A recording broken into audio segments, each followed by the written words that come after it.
story time about when my mom caught me doing it with my best friend. I was 16 at the time, and there was this new boy that moved in across the street from us. He was super cute, and I noticed him right away. My parents were super strict. I wasn't allowed to have a boyfriend or even any guy friends, and I knew right away that I wanted to at least become this guy's friend because he was so cute. So one day I told my mom, hey, why don't we take cookies or something to welcome the new neighbors in town? And my mom was like, that's a great idea. So we end up going over and we meet them. They're really nice. And the cute boy comes downstairs and he tells his mom he's going to go to Bible study. Well, when we get home, I tell my mom, hey, you know what? Maybe I should join a Bible study group too. And my mom was like, great idea. She even told me to go ask him about it since he had mentioned it. One day he's mowing the lawn, so I decided to go talk to him and ask him about the Bible study group. He actually ended up taking me there that same day and we had a fun class. Over the next few weeks, we became really, really good friends. Best friends. We told each other everything, but there was always attraction between. Part 2. So my neighbor, I'll call him Curtis, we're really good friends at this point, but we were always attracted to each other, but because we were in Bible study together and our parents were very religious, we kind of tried to stay away from anything. One day, we're in my house chilling in my room because I knew my mom wouldn't be home for a while, so I told him to just come upstairs. We ended up eating Pop-Tarts and watching a Netflix show. The whole time I was mustering the courage to tell him that I really liked him because I really felt that I wanted to be honest with him instead of just lying to him, and the whole reason why I even got into the Bible study group was to be with him, or at least spend time with him. So finally, I just blurted it out. I said, I like you, and I like you like a lot. He just stares at me blankly. He doesn't know what to say, and I could tell that he was kind of nervous. So I said, do you like me too? He said, yes, you know that I do. And then we started making out. This was the first time I'd ever been kissed, and it was the first time I'd ever had a boy in my room by myself. I kept thinking my mom could come home at any moment, so I told him that he should go home. Suddenly, we're on my bed, and we're doing things that I'd never done before. Suddenly, my door swings open, and guess who it is? My mom. Part 3. So my mom swings the door open, and she sees us on my bed doing stuff. Of course, I'm mortified. I'm super embarrassed. I'm also embarrassed because I know how she's going to react in front of him. My mom, of course, just starts yelling her head off. Then we walk over to his house. She proceeds to tell his mom what we did. And then 5 minutes later, my dad walks into their house. I was really afraid of my dad. So now we're in their kitchen, and his parents and my parents are just staring us down and telling us that what we did was completely wrong. Then my dad starts saying that we need to get married. I can tell Curtis is freaking out. Of course, I'm freaking out too. His parents actually agree that we should get married. Thankfully, my mom was completely against it, and she said absolutely not, they're too young. I literally felt like I was dying. I was obviously grounded for months, couldn't go anywhere, I couldn't do anything, and I obviously didn't speak to Curtis again. Then my mom tells me that Curtis and his family actually moved away. My heart was completely broken. A few years later in college, I contacted him through Facebook. We met up, and we've been together ever since. I knew that our connection back then was super strong, and it is now. Hey guys, so I've gotten requests asking me to make this type of slime. It's like a buttery texture, but it also goes into like a cloud slime. So I'm going to be showing you guys how to make it. Here's another example of it. I have this one. This one has more slime than it does the mix to make it like a buttery slime. So that's why it doesn't have that much of a cloud effect. Anyways, I'm just going to be taking a random slime to show you guys how to do this because I don't feel like making a slime right now. First, you just want to have your regular fluffy slime, which I have a tutorial for somewhere on my account. You can find it. I have this instant snow, but mine never turns out like that. And it also says that you're supposed to add water, I'm pretty sure. But the water never works for me because it turns it into jelly. So I'm going to be just putting this in. I want to say I got this pack from Walmart, but I've also got it at Michael's and Amazon before, and it works the same every time. Okay guys, so I usually add in about this much first, and I've already added one. This is like the second time I've added that much in, so I usually do that one times 2, and as you can see, it's starting to turn. It's going to feel like clumpy at first, and it might be sticky. It usually works better with an over-activated slime, or if you have more activator to add in, because it will tend to get really sticky. So here, it's more buttery and not cloudy, so I'm going to add a little less than the first time, and just mix it until you get it the way you like it. Okay, now it's a lot better. It looks really clumpy and nasty, but it fades into cloud slime. And it's a little sticky, so I do tend to grab just a tiny bit of activator to add in, and it usually works better. So here it is. I'm not in love with this batch. I think I added a tiny bit too much instant snow, so I'm going to add it to this. Okay, so now this one is more buttery, but also goes into cloud slime, which I like. And it's really simple to make, and let me know if this was helpful. And here's the packet again, just in case you need it again. Again, I think I got this at Walmart, and I just said again a lot, but I'm sorry. Also, guys, this is a mat. Again, oh, I gotta stop saying that. Plus, my live got banned. Also, should I start selling slime? Another reason I like this is because it's been sitting out for 2 days with no lid, and it hasn't dried out. Plus, thank you guys so much for 20K. Storytime of how I found out that my mom was putting our dad's ashes in our food. Yep, our mom would put our dead dad's ashes in our dinner. So basically, after my dad died, my mom showed zero emotion. It's like she really didn't care at all. Like she kind of wanted it to happen. His death was like an unsolved case, and nobody knows how he actually died. And now that I get to think about it, it might have been my mom, but I don't want to jump to conclusions. And if it was her and she sees this video, I don't want to end up like him. Anyways, back to the story. So about a month after he died, she would always post a picture of me and my brother's dinner with the caption, "You'll always be with them."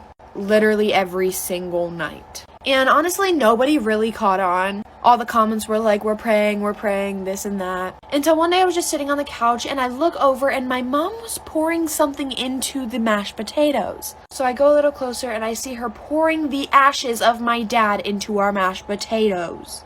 Listen, this story only gets 10 times worse, so like for a part 2.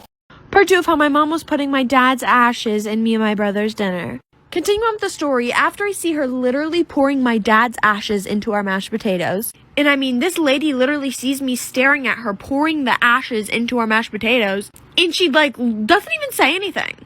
I was just, a little shocked. So after that, I just kept quiet until after dinner, and I was mad at my brother that night, so I just let him eat the mashed potatoes. So after dinner, I went up to my mom and asked her why she was putting our dad's ashes in our food. And her exact words were, "Your father was a bad man. He wasn't meant to be here." I said, "What does that have to do with you putting his ashes in our dinner?" She goes, "It will just cleanse your soul.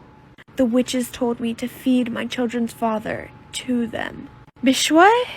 I ended up telling my brother, but then me and him decided not to ever say anything ever again because we don't want her little spirits telling them to do the same thing with us, so...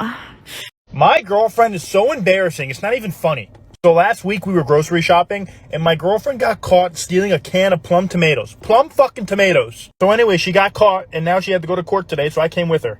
On the way to court, she's crying at me, this and that, and I feel for her, but she's really scared. So in the courtroom, the judge asked my girlfriend, he goes, "Excuse me, ma'am, I understand that you stole a can of plum tomatoes. Now, how many plum tomatoes were in that can?" So my girlfriend answered the judge. She says, "6, Your Honor." So the judge looks at her and goes, "I'm going to sentence you to 1 night in jail for every plum tomato that you stole." My girlfriend turns to me and starts bawling her eyes out. She's like, do something, please help me." So I look at the judge and say, "Your Honor, she also stole a can of peas last week too."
Okay, story time. So I work at a jewelry store, and today a man came in looking for a gift for his wife for their 10th year anniversary. He ended up picking out a piece that said, "My beautiful wife." And I said, "Anything else for you today?" And he said, "No, that's it for her, but I do want to make another purchase using a separate credit card. And could you possibly create a different account for me?" And I said, "Sure, what are you looking for?" And he said, "Do you have anything that says girlfriend?" And I said, "Yes." And he said, "Perfect, I'll take it. And do you have anything that says happy 1 year anniversary to go with it?" And I said, "Yes." And he said, "Perfect, I'll take it."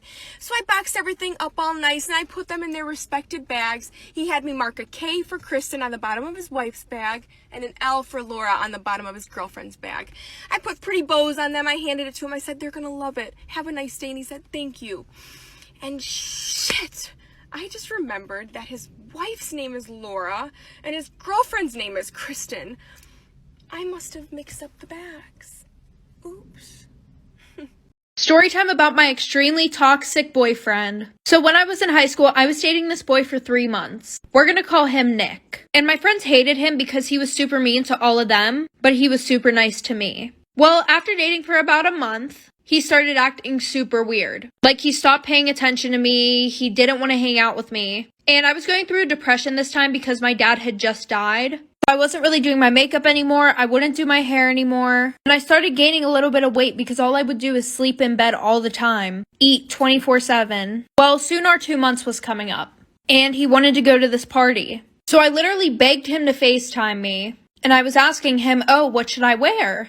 So I put on this dress that was really tight-fitting, which I was already super uncomfortable about wearing because of the fact that I had a little bit of a belly now.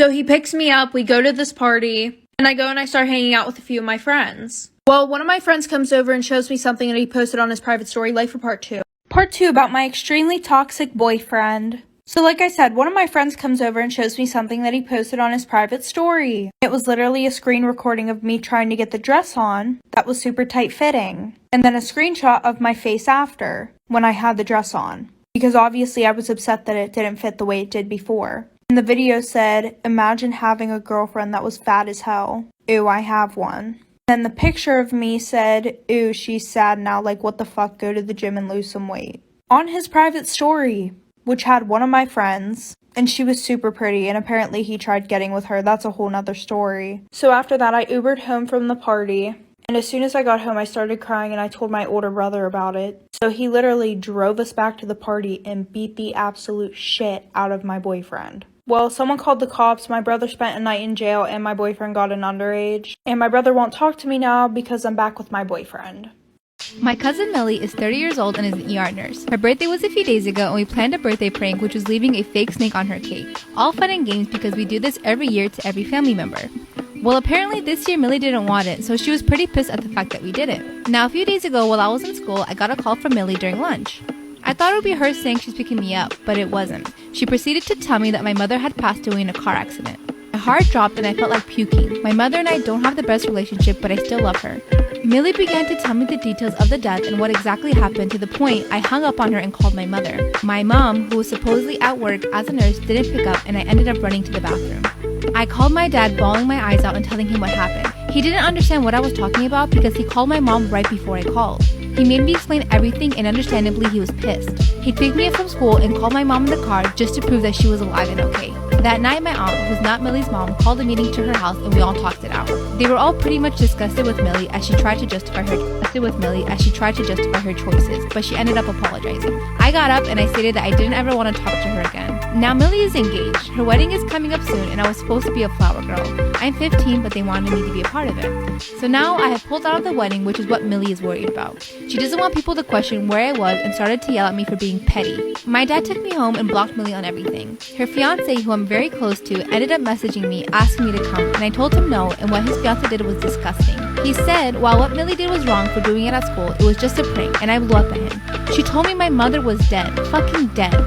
He sounded genuinely confused and asked me what the hell I was talking about. I told him what happened, and turns out Millie and her mother lied to him and said that Millie just sent a gory picture to me while I was at school. Next thing I knew, he left to go stay with his mother and apologized to me. Now I'm getting blamed for ruining Millie's relationship. I'm not talking to her or her mother, but am I the asshole? For clarification, Millie knew that she was going to get pranked. She has participated in pranks in the past and has